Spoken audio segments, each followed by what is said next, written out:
కాకతీయ కళాతోరణం ఉండద్దట, అది రాచరిక పోకడలకు నిదర్శనం అట.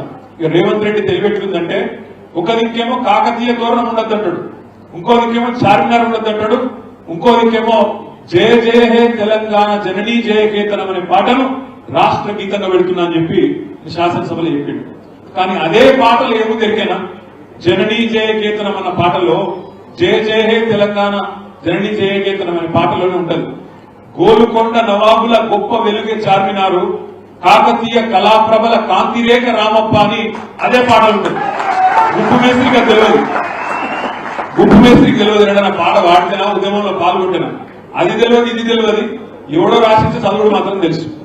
ఒక దిక్కు రాష్ట్ర గీతంలోనేమో చార్మినార్ను పొగుడుతావు, రాష్ట్ర గీతంలోనేమో కాకతీయులు గొప్ప వాళ్ళని చెప్తావు, కానీ అధికారిక ముద్ర కాడికి వచ్చే వరకు చార్మినార్ ఉండొద్దు, కాకతీయ కళాతోరణం ఉండొద్దంటే నీ నెత్తి ఇక్కడుందా మోకాలలో జారిపోయిందని నేను అడుగుతాను.